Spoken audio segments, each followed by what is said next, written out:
सिफर का जाल बाय रिग्गी। मुंबई की जगमगाती रात। एक शक्तिशाली व्यवसायी का साम्राज्य रातों रात ढह रहा था।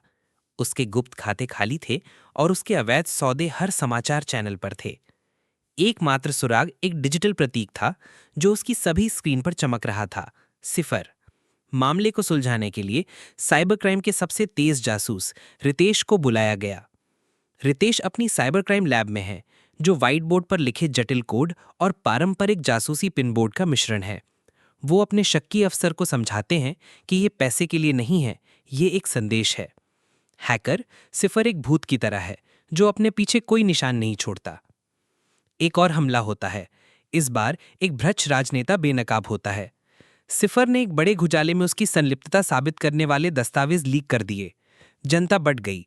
कुछ सिफर को अपराधी कहते हैं तो कुछ नायक।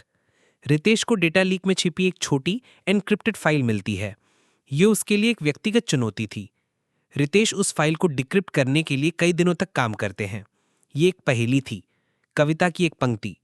उन्हें एहसास होता है कि ये एक पुरानी भूली हुई खबर की ओर इशारा कर रही है। 15 साल पहले का एक कंस्ट्रक्शन प्रोजेक्ट घोटाला, जिसमें घटिया सामग्री के कारण कई लोगों की जान चली गई थी।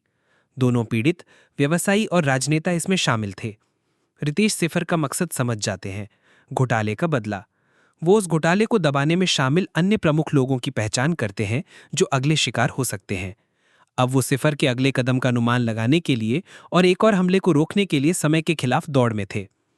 सिफर, जिसका असली नाम अन्या है, पहली बार दिखाई देती है। वो कई मॉनिटरों से घिरे एक छोटे अंधेरे कमरे में है। वो देखती है कि रितेश उसके करीब आ रहा है। वो सिर्फ एक हैकर नहीं है, वो उस पत्रकार की बेटी है जिसने घोटाले को उजागर करने की कोशिश की थी और बर्बाद हो गया था। वो रितेश को एक और संदेश भेजती है जो इस बार ज्यादा व्यक्तिगत था।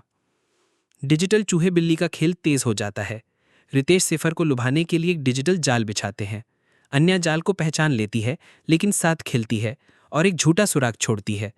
लेकिन अपनी चालाकी में वो एक छोटी सी गलती कर बैठती है। एक विशिष्ट नेटवर्क नोड से एक माइक्रोसेकंड का कनेक्शन। रितेश को यही सुराग चाहिए था। रितेश एक बड़ी टीम नहीं भेजते। वो पते पर अकेले जाते हैं, शहर के एक पुराने हिस्से में एक साधारण अपार्टमेंट। उन्हें दरवाज़ा खुला मिलता है। अंदर अन्या उसका इंतजार कर रही थी। उसके सेटअप में सिर्फ एक लैपटॉप बचा था। अन्या सब कुछ कबूल कर लेती है। वो अपने पिता के बारे में बताती है और कैसे भ्रष्ट व्यवस्था ने उसके परिवार को निराश किया। वो उसे अपने लैपटॉप पर अंतिम सबूत दिखाती है, एक मास्टर फाइल जो सरकार में ऊंचे पदों पर बैठे लोगों सहित सबको दोषी ठहराएगी। वो उसे बताती है कि वो इसे दुनिया के सामने जारी करने वाली है। रितेश अपना हथियार नहीं निकालते। वो उससे बात करते हैं, उसके दर्द और न्याय की उसकी चाह को स्वीकार करते हैं। वो तर्क देते हैं कि अराजकता न्याय नहीं है। मुझे अपने न्याय का हथियार बनने दो, वो कहते हैं। एक लंबे पल के बाद अन्य लैपटॉप उसकी ओर खिसका देती है। रितेश धीरे से उसकी कलाई पर हथकड़ी लगाते हैं, जासूस और हैकर के बीच एक खामोश समझ के साथ।